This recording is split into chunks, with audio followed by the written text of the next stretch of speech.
Seperti ombak yang menghampiri pantai, dari hati kami berjanji kita akan berdoa, membangun kebaikan seperti menara yang tinggi.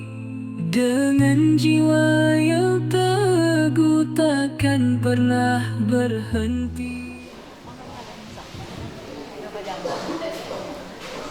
Assalamualaikum warahmatullahi wabarakatuh.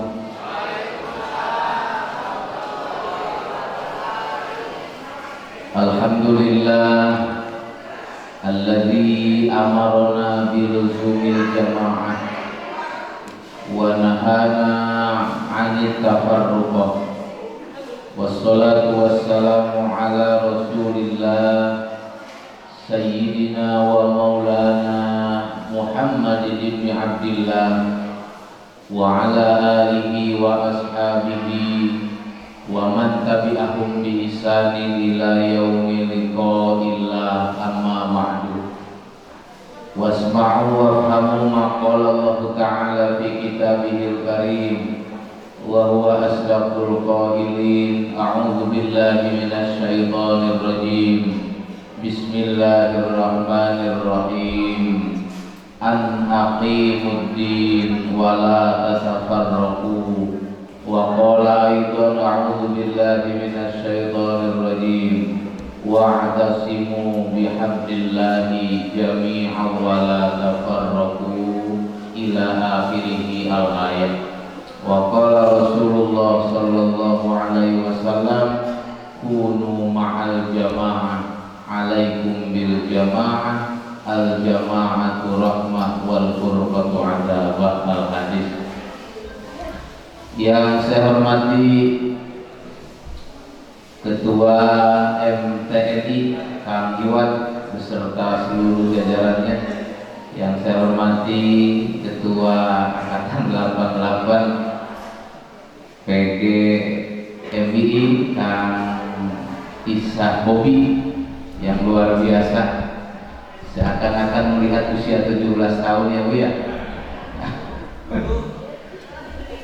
Kemudian ibu-ibu, bapak-bapak selaku angkatan 88 se-Bandung Raya, alhamdulillah, puji syukur kita sama-sama panjatkan kehadirat Allah luar biasa. Pada hari ini kita bisa berkumpul dalam tujuan yang sama, silaturahmi dan tolak. Luar biasa Pak, di mana-mana pengajian ibu-ibu yang banyak, tapi di sini hampir imbang. Luar biasa hebat. Tapi umumnya biasanya pengajian itu ibu-ibu saking banyaknya ibu-ibu mau pinter Pak, pinter pengajian dibanding dengan bapak ya. Pinter kan ibu? Ya, boleh dites, boleh? Ya, coba teruskan ayat. Ini pinter ibu-ibu sih. Ya? Oh, alhamdulillah. Yo, ngeringan apa pinter ibu-ibu mantap. A'udzu billahi minasy syaithanir rajim.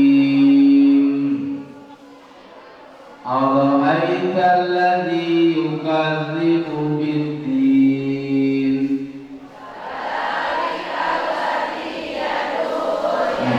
Ya Pak, hebat. Coba kalau bapak-bapak kalah bapak-bapaknya. Mengapa? Teruskan saya.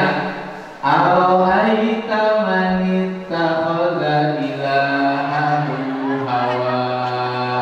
Ayo Pak.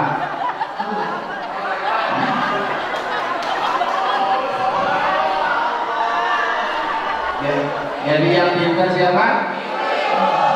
Saya Pak ngalah itu lah. Ayo, pintar ibu-ibu luar biasa. Tema yang diberikan pada hari ini pentingnya berorganisasi menurut pandangan Islam. Organisasi sama dengan kumpulan orang. Itu poinnya. Kumpulan orang sama dengan berjamaah.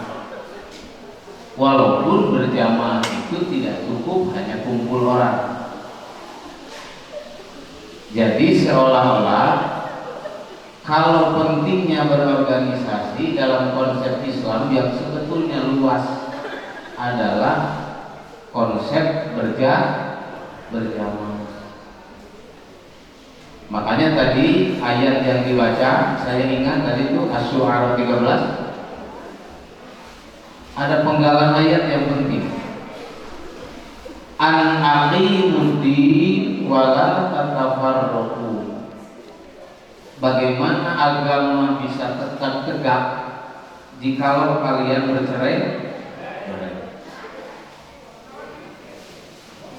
Maka ada perkataan Sayyidina Umar atau yang digembor-gemborkan sebagian orang hadis tapi dianggap dhaif dan itu terkenal. Apa bahasanya? La islama illa bil jamaah. Tidak akan wujud keislaman tanpa berjamaah. Kenapa seperti itu?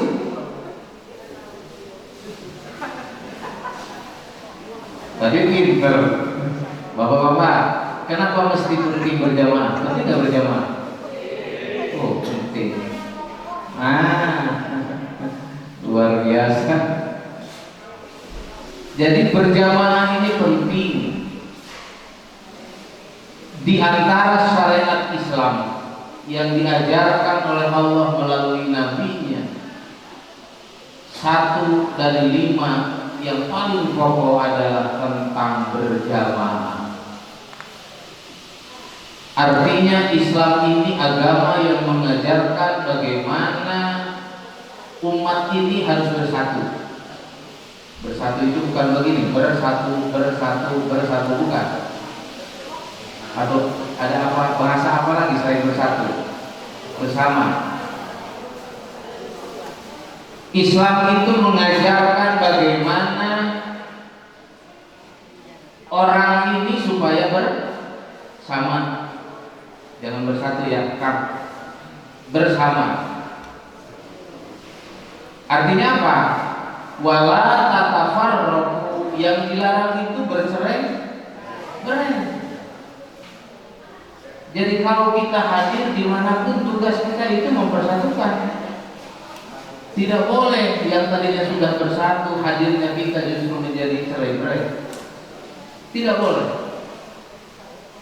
Bagaimana Nabi dulu dalam sejarah, lihat, ketika Nabi dilantik menjadi Rasul, pada waktu itu berkabilah-kabilah, bersuku-suku, dan luar biasa gentingnya pada waktu itu. Maka Nabi tampil pada waktu itu mempersatukan.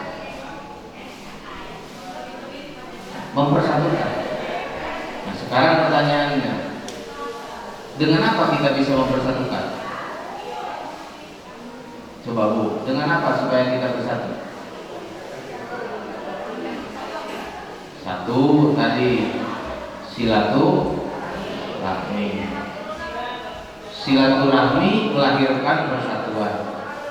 Bagaimana bisa bersatu tanpa silaturahmi? Persatuan melahirkan kekuatan. Bagaimana bisa kuat tanpa bersatu? Kekuatan melahirkan kemenangan. Tidak mungkin bisa menang tanpa kuat. Tidak mungkin bisa kuat tanpa bersatu. Tidak mungkin bisa bersatu. Satu dari sekian, diantaranya silaturahmi. Luar biasa tadi dari Depok. Ini hebat. Yang kedua, apa dasarnya? Di samping silaturahmi. Nah,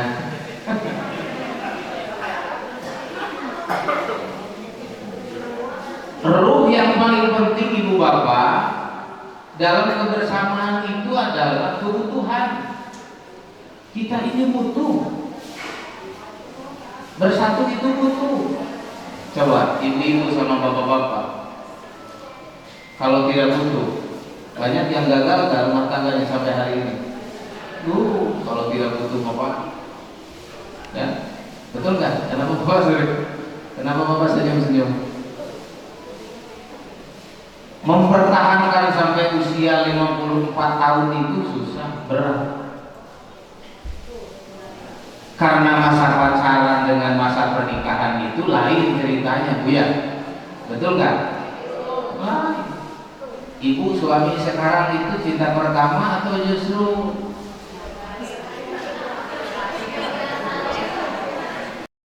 enggak? Maksudnya apa seperti apa yang ibu dulu inginkan suami sekarang? Bukan.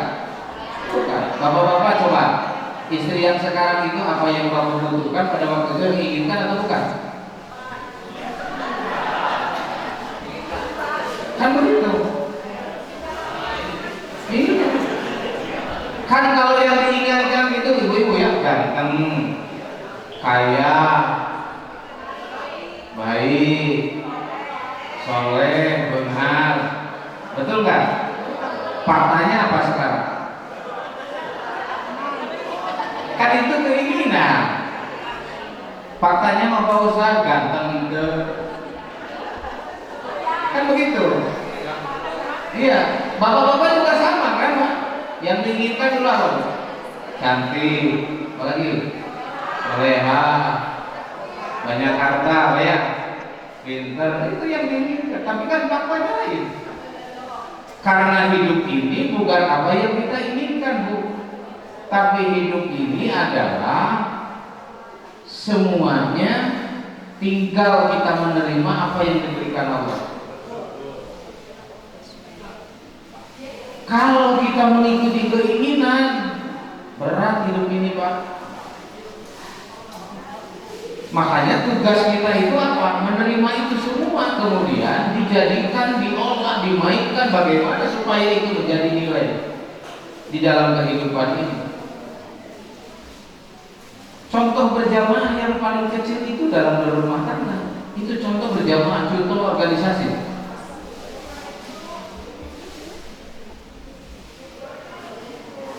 Apa yang pelajaran yang paling penting di situ? Tugas kita bukan menolak takdir, tapi tugas kita memainkan takdir itu menjadi sebuah kebaikan. Bayangkan ibu kalau yang diinginkan tadi dengan kriteria tadi, kemudian faktanya lain, berat. Kemudian masalahnya, masa mau protes kepada Allah? Ya Allah, bukan suami ini yang saya inginkan. Apalagi di sunnah ada istilah kabel jauh, Pak Ustaz. Kabel jauh, apa itu kabel jauh? Kabel jauh. Masa seperti itu? Bukan. Tapi olah itu semua yang diberikan Allah di dalam hidup ini supaya menjadi nilai. Itu intinya. Punya suami tidak soleha. Ada ibu-ibu yang sering curhat, ya maaf Pak Ustaz, suami abdi mah ada soleh, batak abdi gilingan teh soleh. Atau rugi kalau begitu. Suami saya selingkuh, Pak Ustaz, saya juga ikut selingkuh. Rugi. Masa seperti itu? Biar singkat, biar rawat aja Pak.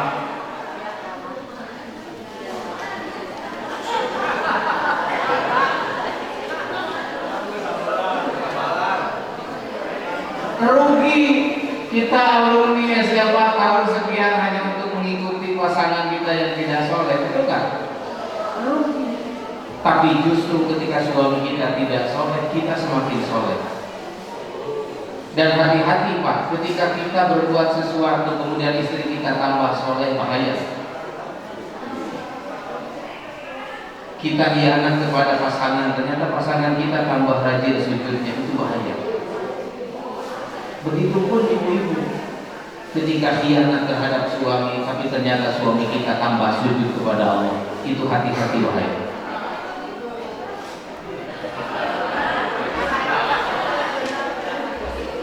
Tugas kita jangan seperti itu, tapi memainkan semua itu. Biarkan suami kita tidak soleh. Yang penting dengan ketidaksolehan suami kita tetap mendapat ridho Allah dan masuk surganya Allah Subhanahu. Jadi ada contoh keluarga siapa namanya? Keluarga siapa suami tidak soleh? Fir'aun. Ibunya siapa namanya? Tidak lantas Fir'aun tidak soleh, kemudian Asia tidak soleh, tidak. Tapi justru dengan ketidaksolehan Fir'aun itu, kemudian Asia dia menjadi masuk surga. Sama seperti bapak-bapak ketika punya suami istri kemudian tidak sesuai dengan harapan, biarkan itu pemberian Allah. Yang penting mainkan itu semua. Dengan ketidaksolehan istri kita tetap masuk. Sama seperti siapa? Nabi Nuh. Nabi Nuh, siapa istrinya? Bunuh. Ya kan? Nabi Nuh itu istrinya Bunuh.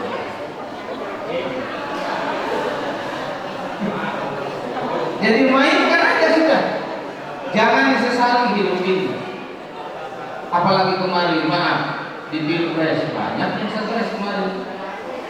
Pak Ustaz, hubungan saya tidak jadi. Nggak apa-apa. Nggak apa-apa, nggak jadi juga. Yang penting kita sudah berikhtiar. Ternyata Allah memberikan sesuatu tidak sesuai dengan apa yang kita inginkan. Tugas kita jangan menolak takdir itu. Tugas kita adalah menonton takdir itu. Kemudian kebaikan apa yang Allah berikan dalam takdir itu. Itu tugas kita. Itu diantaranya. Karena hidup ini ada yang ngatur. Kan begitu. Makanya di sana ada orang yang begini kan, di rumah kurang kan begitu kan? Kalau saya bermain di rumah kurang. Betul nggak? Di sana ada istilah begitu. Nama-nama rumah kurang di rumah. Jadi atau lain rumah kurang di rumahnya pakai. Dan kahayang kurang main. Macam kurang pakai. Artinya hidup ini ada yang ngatur. Hidup ini ada yang ngatur. Semua yang diaturkan Allah itu adalah kebaikan. Maka tugas kita ngaturlah di dalam hidup ini supaya baik. Itu intinya. Kan kita sedang kompetisi. Makanya kenapa pentingnya berorganisasi? Kenapa penting berjamaah? Kenapa penting berkumpul? Saya sering di masyarakat itu ada kata-kata begini, Ustaz, penting mah bener we di rumah cenah teu bae teu boga balat oge. Salah. Orang salah saja butuh balat. Nu teu bener wae butuh balat, itu kalau bahasa Sunda. Apalagi yang benar, apalagi yang baik. Nu salah wae butuh duit. Apalagi yang karena berbuat organisasi, karena Allah menyuruh kita berjamaah itu pada hakikatnya ingin membangun kebaikan. Bagaimana bisa terwujud kebaikan itu tanpa balat, tanpa uang? Punten salah wae butuh duit, Pak. Tadi beberapa donatur untuk pelaksanaan ini. Kalau nggak ada uang, mau ada.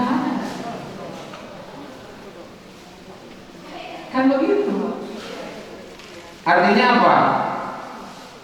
Karena pada hakikatnya hidup ini adalah kompetisi. Apa yang dikompetisikan? Cuma dua yang dikompetisikan di dalam hidup ini, antara baik dan tidak baik. Itu yang dikompetisikan. Tinggal posisi kita di mana. Allah tidak memaksa di situ. Kata Allah silahkan saja. Mau milih yang tidak baik boleh. Mau milih menjadi orang baik silakan, kata Allah. Faman syaa, barang siapa yang mau silakan. Allah tidak memaksa. Tapi poinnya kata Allah, setiap pilihan hidup itu ada konsekuensi. Ada konsekuensi pilihan hidup ini. Kalau bapak ibu memilih menjadi orang baik, ada konsekuensinya tetap. Apalagi ketika memilih kita jalan hidup menjadi orang yang tidak baik. Karena ini sedang kompetisi, kita butuh jamaah, kita butuh organisasi. Maka yang paling penting di dalam hidup ini, baik dan buruk itu tidak boleh dicampur adukan. Itu poin yang pertama. Tidak boleh, biarkan yang baik berjalan, tidak baik jalan. Kalau ibu melihat teman, melihat tetangga, kemudian uangnya luar biasa, apa kata bahasa Sunda itu? Buburikalan usaha katanya. Bro dijuru, bro dipantau, ya ngalayar di tengah ibu. Luar biasa. Jangan ada terbesit di dalam hati, ya Allah ingin seperti itu. Jangan biarkan mereka mencari harta dengan jalan tidak baik. Gak apa-apa. Di satu sisi ada orang yang mencari setiap hari 50.000, 100.000, tapi dengan jalan kejujuran. Itu jalan saja. Tinggal nanti di ujung kehidupan mana yang akan bahagia. Apakah mencari harta dengan ketidakbaikan atau justru mencari harta dengan yang baik. Ini sedang kompetisi. Biarkan, sedang berjalan aja masing-masing, gak apa-apa.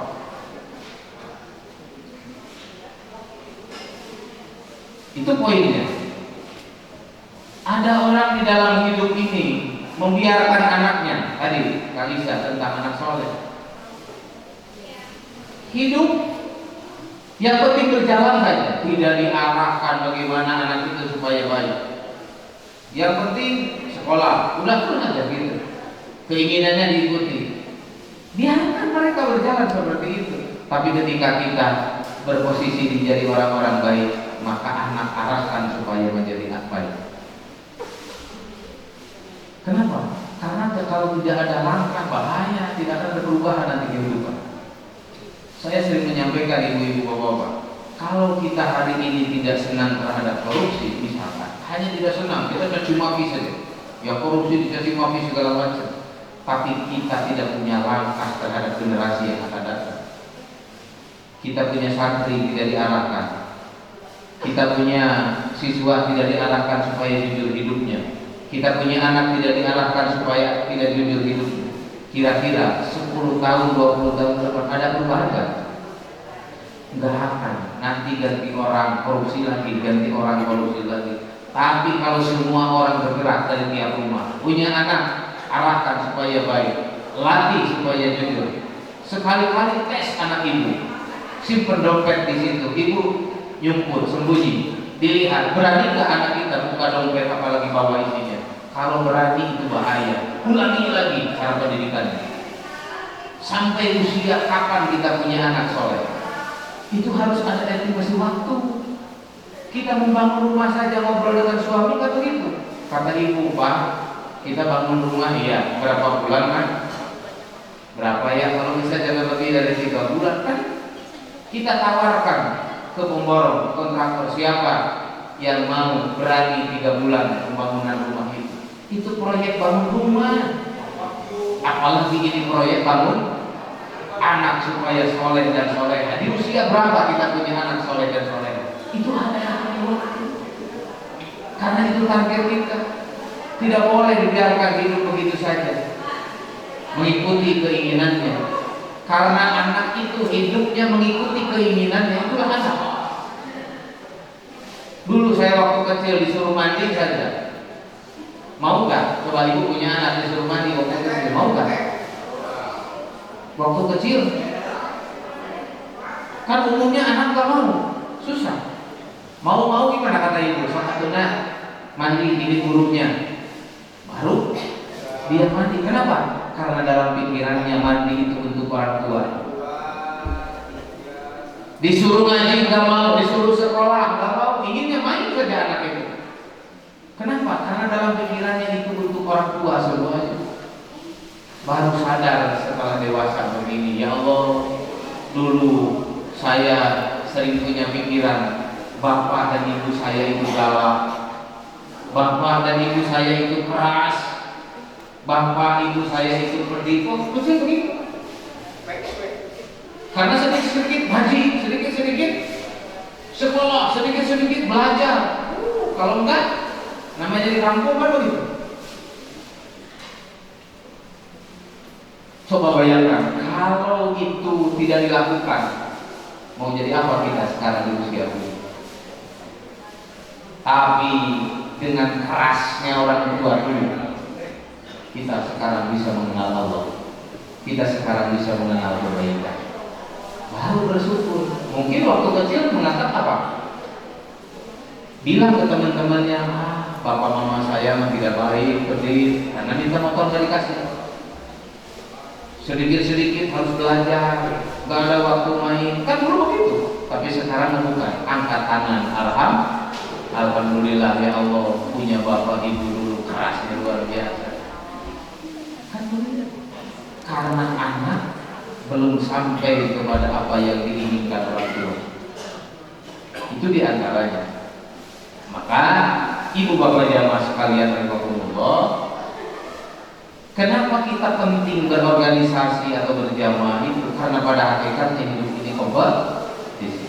Maka ada perkataan Sayyidina Ali yang populer apa? Al-haqqu bila nizam yaglibul batil binizam. Kebaikan yang tidak terorganisir bisa dikalahkan dengan kejahatan yang terorganisir. Maka penting berjamaah ini. Dasarnya tadi apa? Di samping silaturahim itu langkahnya, tapi motivasinya adalah kebutuhan. Butuh ngahiji teh. Walaupun cerewet kata bapak, kata ibu, walaupun ngedul usahanya, tapi kan butuh. Sampai hari ini bertahan kita bersatu dengan pasangan kita. Biarkan orang lain menjelekkan pasangan kita, biarkan orang lain menceritakan aib pasangan kita, tapi karena kita butuh, kita tidak goyahkan. Itu pasangan kita dan saya butuh bersatu.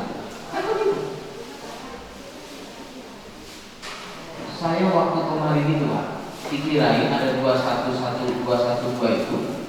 Saya heran, ini kaum muslimin jutaan.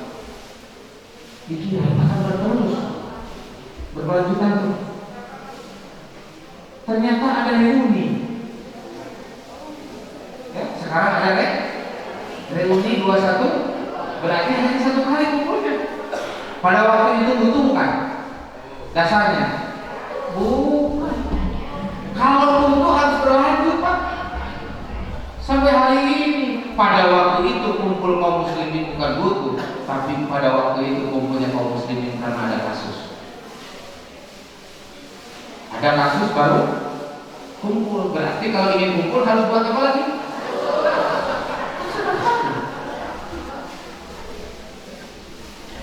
Kalau dasarnya kebutuhan pada waktu itu kaum muslimin berkumpul, pasti sampai hari ini itu akan berkumpul kaum muslimin. Kalau butuh, sama seperti dalam keluarga tadi, apapun kekurangan pasangan kita, kita butuh bersama, kita butuh bersatu, tetap saja bertahan sampai hari ini. Mudah-mudahan sampai meninggal kita. Karena butuh. Nah, sekarang kaum muslimin belum butuh, sehingga susah apa? Bersatu, susah berjamaah. Tapi mudah-mudahan jangan pesimis. Satu waktu ada gerakan di mana seluruh kelompok yang ada di Indonesia, wabil khususnya yang ada di dunia pada umumnya, kelompok itu kemudian disatukan dengan satu yang namanya jamaah kaum muslimin. Wah, atau kalau sudah bersatu, Pak, saya sering berkelakar dengan teman-teman. Israel saja, Bapak tahu kan luasnya hanya berapa, penduduknya ada berapa. Kalau kaum muslimin bersatu Pak, itu semua kencing aja itu bisa banjir Pak. Barang kita komando yang kita kaum muslimin itu, ayo kita kencing Israel, sudah banjir Pak. Cuma masalahnya itu. Dan herannya ketika ada perbedaan sedikit di kita itu, sedikit-sedikit sudah tidak ada ikatan. Ini penyakit di kita. PR nanti ke depan. Maaf, saya mau tanya Bu, Ibu, Bapak punya nggak saudara atau tetangga, jangan saudara, tetangga atau teman yang non muslim? Ada. Kemudian ada nggak di hatinya ingin merusak dia, ingin menghancurkan tempat ibadah dia? Ada nggak? Nggak ada. Kan kita bersih sampai hari ini. Biarkan itu perbedaan berjalan. Tapi kenapa ketika ada perbedaan di antara kaum muslimin yang sama-sama bersahadat, beda sedikit saja, kenapa mesti dianggap musuh? Kenapa mesti dianggap musuh? Itu sama-sama bersahadat, sama-sama Allah Rasulnya, sama-sama Nabi Muhammad Rasulnya. Ada perbedaan yang tidak pokok saja, ganti masjid, ganti organisasi segala. Kenapa mesti begitu? Sama non muslim saja kita tidak ada terbersih di dalam hati ingin menghancurkan tempat ibadah mereka, apalagi mencelakakan. Kan tidak ada. Tapi kenapa giliran sama-sama muslim itu suka dipertajam perbedaan ini? Ini PR-nya masalah kita. Karena tidak ada keinginan berubah. Tidak ada keinginan muncul di hatinya. Makanya dalam Islam itu ada konsep berjamaah. Dalam Islam itu ada hanya konsep kumpul bareng. Jangan-jangan selama ini kita belum berjamaah, baru kumpul. Contoh kata Nabi, berjamaah itu kal bunyan, ibarat bangunan. Ada apa aja di bangunan ini? Ada fondasi, ada pasir, ada semen, ada besi, segala macam kan ada. Ambil masjid ini sama itu besinya, roboh. Ambil pasirnya, goyang semua. Artinya kalau sudah berjamaah itu satu saja dilukai, goyang semua itu. Goyang semua. Ini barang kalau sudah disatukan ini berjamaah namanya. Tapi kalau barang ini baru di material itu bukan berjamaah namanya. Itu kumpul bareng. Ada pasir di situ, ada semen di situ, ada genting di situ, ada paku di situ. Kemudian ibu ambil pasirnya, berubah nggak? Ambil besinya, nggak berpengaruh karena posisi dia sedang kumpul bareng, bukan sedang berjamaah. Berjamaah itu ya syuddu ba'duhu ba'do, saling menguatkan. Ibu ada kelemahan ditutupi sama suami, suami ada kelemahan ditutupi sama. Ini mah ada kelemahan diumbar keluar ya, ibu jangan buat status bahaya. Ibu-ibu itu mudah, Pak. Ibu-ibu itu mencari surga itu mudah dibanding dengan bapak. Ibu-ibu itu mudah, cukup di rumah itu sudah surga. Betul nggak? Iya. Artinya mencari surga itu di rumah, layani suami sebagaimana mestinya, itu jaminannya surga.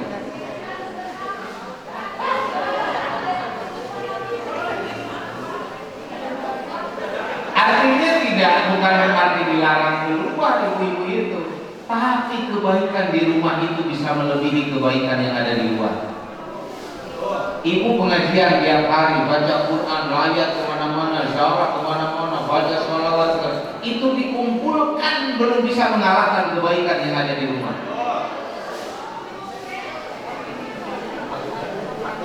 Syaratnya 4, kata Nabi. 1, sholat khomsah, jaga sholat ibu-ibu yang 5, walaupun tidak sunnah, gak apa-apa.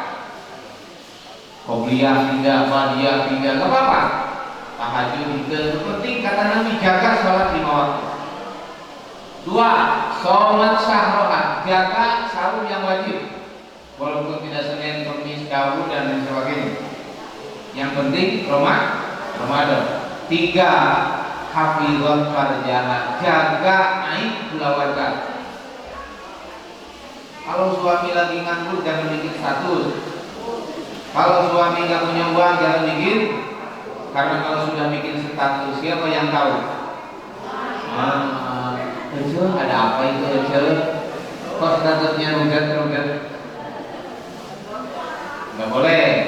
Kalau itu bisa dijaga, yang keempat, wa ato'at zaujaha, jaga taat kepada suami.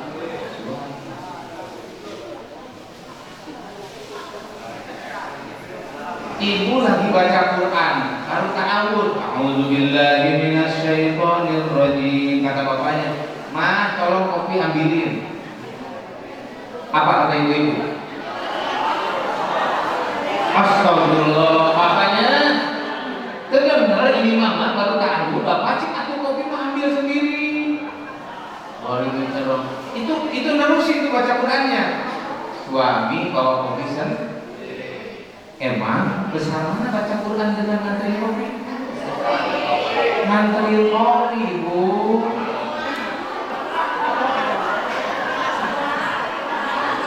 Besar ngantri kok. Berhenti baca Quran, kemudian ambil kopi, berikan kepada bapak.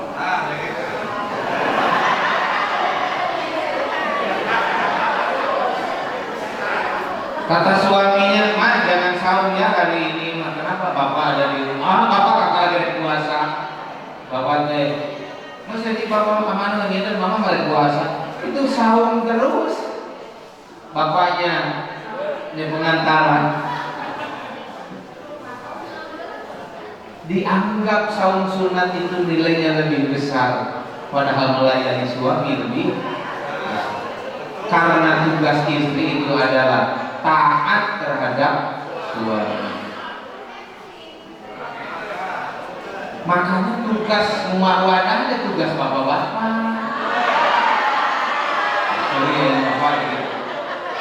Tugas nyuci, tugas apa?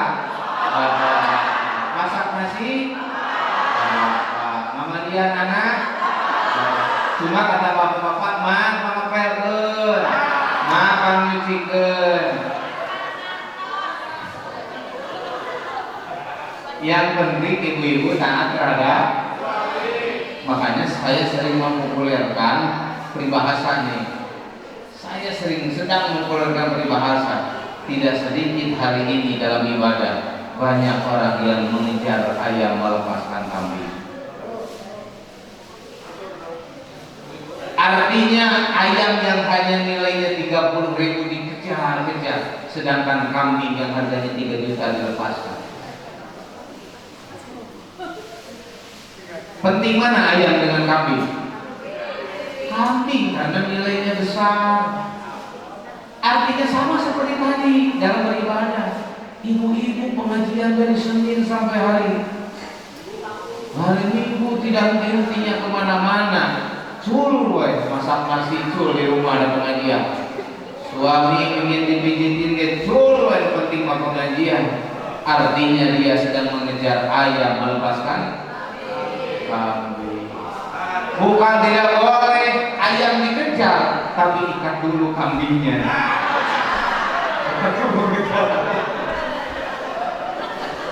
Ikat dulu.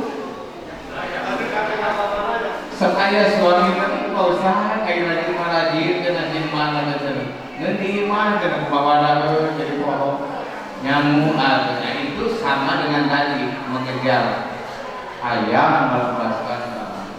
Di rumah sekarang layani dulu suami di rumah baru kejar ayam di rumah.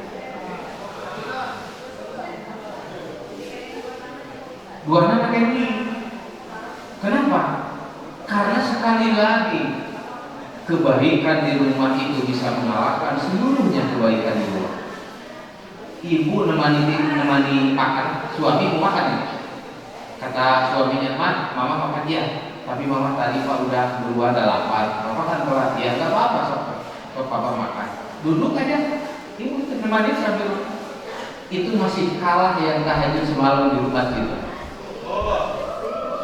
Orang yang tahajud semalaman di masjid itu masih kalah dengan ibu menemani apa? makan suami. Kamu dibuang. Tapi sekarang kenapa? Tidak sedikit ibu-ibu yang malas tuh.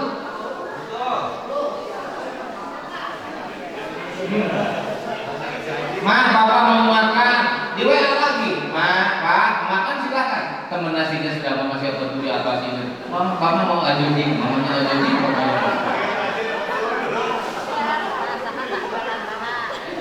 Itu nemani. Saya sering menyampaikan ibu-ibu begini, suami itu punya 4. Suami itu punya 4 yang tidak dimiliki ibu-ibu. Ini supaya paham. Oh ya, 1, suami itu punya izin.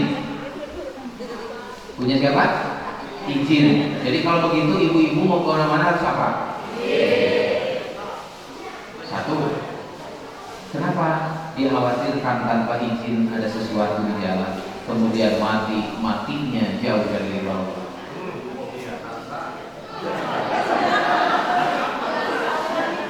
Nyambil Pak, kurang berangga lah ya Bapak. Gitu. Pak, hari ini pengajian Mama ngaji. Ya, itu bukan minta izin, itu informasi. Harusnya Pak, hari ini ada pengajian. Diizinkan nih Mama. Oh ya, silakan. Kemudian berangkat ngaji di jalan meninggal, itu jaminannya surga kata Nabi. Ayyuma mar'atin matat wa zawjuha anha radin kaqalatil jannah. Ibu mau tidur minta izin kan? Jujur, mau setiap mau tidur minta izin dulu kan?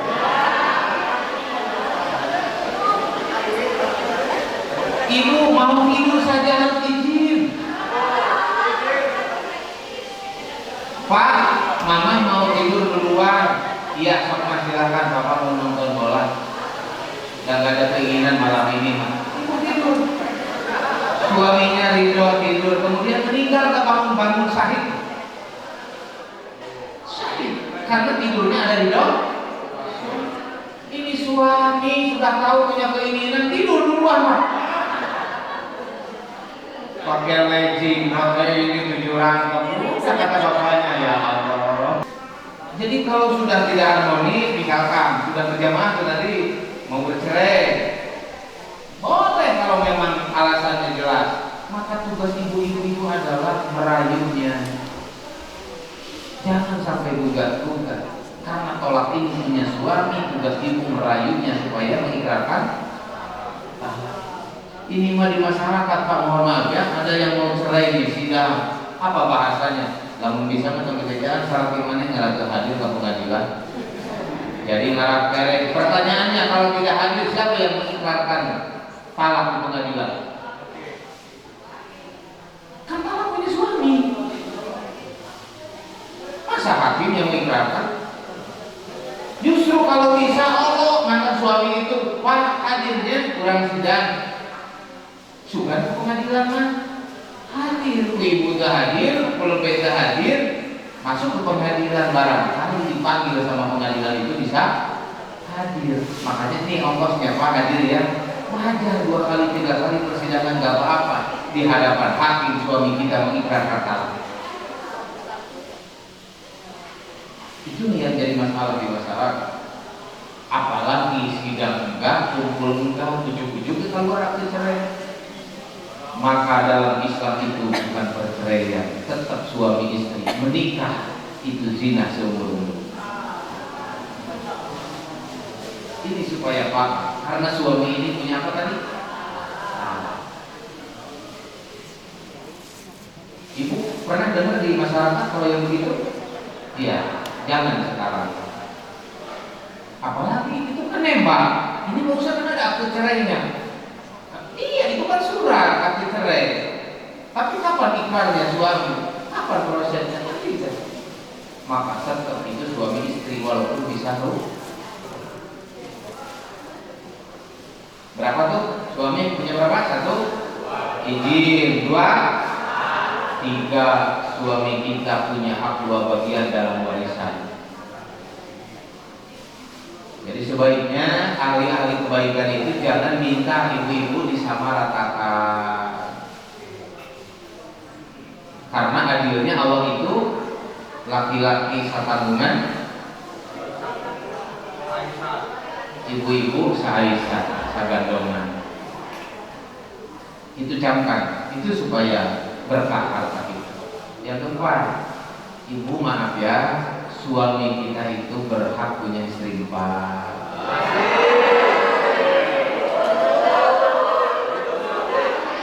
Bapak-bapak senang nanti ibu-ibu ke Pak TKI, ke Pak Pengurus, jangan jauh lagi.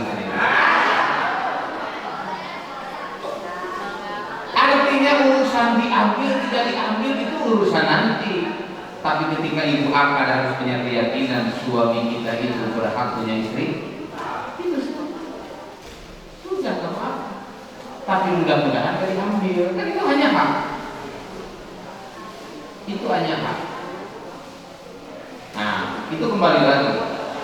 Maka dasar yang paling penting dalam berjamaah itu adalah kebutuhan, butuh keinginan bersatu itu. Apapun perbedaan yang ada tidak akan menggoyah, karena berjamaah itu seperti apa tadi? Bangunan satu diambil itu semua bergoyah. Tapi kalau kumpul bareng itu gak apa-apa, gak ada pengaruh. Makanya jasud berubah harus ada ikatan. Nah, jangan-jangan selama ini kita baru bisa apa? Kumpul. Itu. Yang kedua, karena kita sedang berjamaah, maka harus melahirkan apa dari jamaah itu? Kekuatan. Dengan jamaah itu harus kuat, saling menopang antara satu dan yang lain. Makanya dulu praktek di zaman Nabi dulu, Nabi itu sangat detail tahu tentang jamaahnya masing-masing. Nabi itu dulu yang dibina Nabi itu semuanya, keluarganya, ekonominya, ilmunya, keyakinannya, keterlibatan semua oleh Nabi pada waktu itu yang dibina. Sampai Nabi tahu sekecil apapun pada waktu itu. Karena ini yang penting berjamaah, organisasi itu di situ. Pentingnya. Tidak ada yang besar kalau hidup sendiri, dan tidak ada yang kecil kalau hidup berjamaah. Itu konsepnya. Sebadan apapun, sebesar apapun sendiri tidak akan besar. Tapi sekecil apapun kalau berjamaah tidak akan. Dulu sering apa? Makanya konsepnya apa ya? Jaga kata, jangan mengucapkan, menuduh, kemudian di antara anggota itu kekurangannya. Tidak boleh dijaga. Tidak boleh. Pasti setiap orang itu kan ada apa? Ada kekurangan. Tapi jangan ditunjuk, jangan disebutkan, biarkan saling melengkapi. Yang kedua, bahaslah hal-hal yang positif dan kepentingan itu aja bahas. Biarkan perbedaan dibahas di rumah-rumah kecil masing-masing. Tapi ketika sudah nyatu di reuni inilah rumah besar, maka bahaslah hal-hal yang disetujui, hal-hal kebutuhan bersama. Itu yang mesti dibahas. Kan ada rumah kecil, ada rumah besar. Biarkan rumah kecilnya. Saya punya rumah kecil, urusan rumah kecil jadi rumah kecilnya. Tapi ketika masuk dalam lingkungan kebersamaan, maka bahaslah hal-hal yang disepakati. Misalkan sekarang kelompok reuni ini apa nih yang dibutuhkan? Apakah hanya sebatas ini? Ke depan harus dipikirkan langkah apa supaya menjadi kebaikan di dalam lingkungan ini. Kan begitu. Karena di dalam Al-Quran itu hanya 3 cirinya kumpulan yang baik itu. Amaro bisodakotin, ketika bisa berbagi. Jadi kalau ibu buat organisasi, buat jamaah, buat apapun, ketika melahirkan memberi, berbagi, maka itu bagus. Makanya punya anak yatim, binaan, punya duafa di situ. Ada orang-orang yang tidak mampu, itu harus dipikirkan ke depan. Yang kedua, au ma'rufin, melahirkan kebaikan. Sebagai contoh tadi mempersatukan. Yang ketiga, islahin bainan nas, bisa mendamaikan manusia. Jadi lahirnya ini bisa bersatu semua. Ini hebat kan? Kalau begitu. Nah, tuh. Jadi kembali lagi. Yang kedua, perekat dalam berjamaah itu dalam organisasi yang paling penting adalah tubuh. Sudah butuh kan kita. Kalau sudah butuh, sudah. Tidak ada masalah nanti. Jalan selesai. Perbedaan sedikit udah butuh bersatu kan nggak apa-apa. Perbedaan itu pasti ada. Jangankan di tingkat begini Bu. Di rumah saja kita punya anak 4 kan beda. Yang besar, yang kedua, yang ketiga, yang keempat itu beda. Keinginannya, sifatnya segala macam. Tapi bagaimana kita menyatukan anak-anak itu? Mengorganisir anak-anak itu bagaimana? Yang ketiga yang paling penting adalah hadirkan cinta di dalam hati seperti mencintai diri. Ini yang paling penting. Semakin anak kita banyak kekurangan, semakin cinta kita. Coba perhatikan. Ibu punya anak 4, 1 yang besar, yang kedua, yang ketiga, itu sukses semua. Tapi ada yang kecil, anaknya itu kekurangan, punya kekurangan. Pertanyaannya apa? Sayangnya lebih kemana? Ke yang kekurangan itu.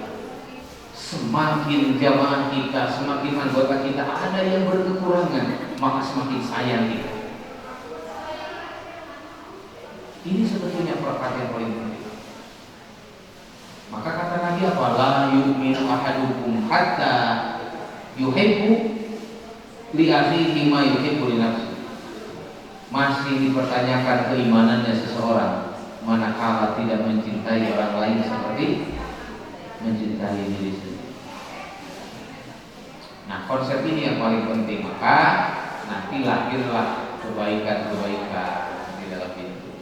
Tidak ada jarak, tidak ada batas, segala macam. Sama seperti bapak dan anak, itulah dalam berorganisasi. Ya. Jadi keatasan, kebawahan. Nabi dulu mempraktekannya begitu Pak. Nabi dulu mempraktekannya begitu. Dengan para sahabat itu tidak ada jarak. Makanya para sahabat bebas bertanya dimanapun kepada Nabi. Kenapa tidak ada jarak antara pemimpin yang dipimpin? Itu diantaranya. Nah, untuk itu ibu bapak jamaah sekalian rahimakumullah, maka sekali lagi kalau begitu hidup ini tidak boleh menyendiri, harus masuk kepada organisasi atau jamaah. Itu kalau dalam segi yang lain itu banyak Pak, di hadis-hadis itu. Bapak ibu sholat sendiri berapa nilainya? 1. Kalau berjamaah 2, naik. Pahalanya saja naik. Pahala saja naik. Belum lagi keberkahan nanti naik. Saya tanya Bu, dulu waktu nikah ke suami, gaji suami berapa? Ada 4 juta. Pertama, ada 4 juta. Sekitar ya, enggak. Kemudian nikah ke ibu. Kan mestinya 4 juta itu jadi beban 2. Kan tadinya sendiri. Kemudian nikah jadi berapa? 2. Terus punya anak 1, 2. Kan mestinya tambah apa? Tambah beban. 4 juta itu tanggungannya lebih banyak. Tapi kenapa ibu kadang heran? Ya Allah, gaji segitu motor bisa beli, makan bisa jalan, tapi kan tetap aja bisa nyicil rumah, bisa nyekolahin anak sampai kuliah, padahal gaji gitu. Menurut perhitungan matematik mestinya tambah tanggungan tambah apa? Maka itulah dalam Islam yang disebut dengan barokah berjamaah. Barokah berjamaah itu anak bisa sekolah, bisa makan, kita juga bisa beli tanah sebagian, bisa nyicil mobil dan lain sebagainya. Itu artinya keberkahan apa? Berjamaah.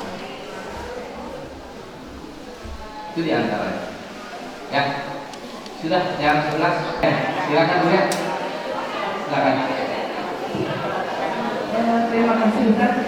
Mungkin sebelum untuk pertanyaan sampaikan yang ditutup doa. Ya, ibu bapak semua, kita berhenti sejenak berdoa, mudah-mudahan ini kumpulan menjadi kumpulan yang barokah, menjadi kumpulan yang menghasilkan kebaikan bagi kita, bukan hanya di dunia tapi sampai kepada akhirat. Allahumma sholli ala sayyidina Muhammad wa barik wa sallim, amin. Allahumma ja'al jam'ana hadza jam'an marhumah.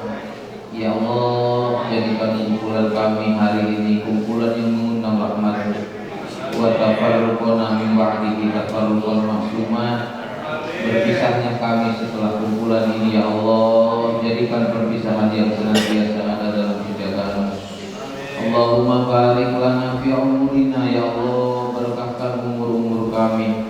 Wa barik lana fi ilmina, berkahkan ya Allah ilmu-ilmu kami. Wa barik lana fi ahlina, dan berkahkan ya Allah keluarga kami. Jadikan mereka pasangan dan anak-anak kami menjadi anak-anak pasangan yang soleh dan solehah. Allahumma barik lana fi dinina, ya Allah, berkahkanlah agama kami, berkahkanlah seluruh aktivitas kami, berkahkanlah seluruh karya-karya kami. Rabbana taqabbal minna, ya Allah, terima amal kami ini, menjadikan amal soleh sebagai bekal kami untuk menghadap-Mu, ya Allah. Allahumma sahih hasadana, ya Allah, sehatkanlah fisik-fisik kami, ya Allah, kuatkanlah, ya Allah, kemudian berikanlah kekuatan sehingga kita bisa memperjuangkan dalam kebaikan ini. Rabbana hab lana min azwajina wa dzurriyyatina qurrata a'yun waj'alna lil muttaqina imama. Ya Allah, mudahkanlah urusan kami, urusan keluarga kami, urusan organisasi kami, urusan kumpulan kami ini, sehingga melahirkan kebaikan yang Kau ridhoi. Allahumma ya Allah, ampuni dosa-dosa kami, ampuni guru-guru kami, ampuni dosa-dosa orang tua kami, ampuni seluruh orang-orang yang pernah berbuat baik kepada kami, dan ampuni dosa-dosa orang yang menzalimi kami selama ini. Allahumma ya Allah, ampuni sahabat-sahabat kami angkatan 88 yang hari ini sudah meninggalkan kami menghadap-Mu. Allahumma ighfir lahum, ampuni mereka, warhamhum, sayangi mereka, wa'afihim wa'fu anhum, wa akrim nuzulahum wa wasi' madkhalahum, wa abzilhum bil ma'i wasalli wal barad, wa nakihim minal khataya kama yunqas sawul abyad minad danas, wa bilhum khairan min darihim wa ahlan khairan min ahlihim, wa zawjan khairan min zawjihim, wa qihim fitnatal qabri wa adzaban nar. Allahumma ya Allah, terimalah seluruh karya dan amal kami.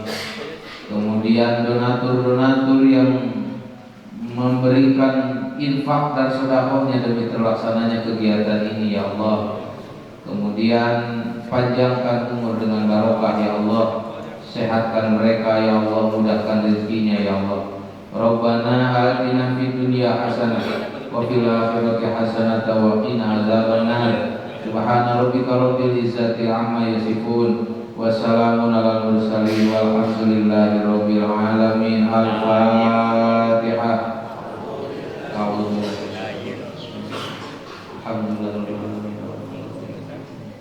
Iyyaka na'budu wa iyyaka nasta'in. Shiratal ladzina an'amta 'alaihim ghairil maghdubi 'alaihim waladdallin. Itu saja mungkin yang bisa saya sampaikan. Mohon maaf atas kekurangannya. Mudah-mudahan sekali lagi kita semua dijadikan Allah orang-orang yang istiqomah dalam membangun kebaikan. Kita tutup dengan doa kifarahat majelis. Semoga dosa kita diampuni. Subhanallahumma wa bihamdika asyhadu an la ilaha illa anta astaghfiruka wa atubu ilaik. Walhamdulillahirabbil alamin. Akhirul kalam, wassalamualaikum warahmatullahi wabarakatuh. Hampiri panantai dari hati kami, berjanji kita akan berdoa. membangun kebaikan seperti menara yang tinggi. Dengan jiwa yang teguh takkan pernah berhenti, menyebarkan kebajikan tanpa lelah dan letih.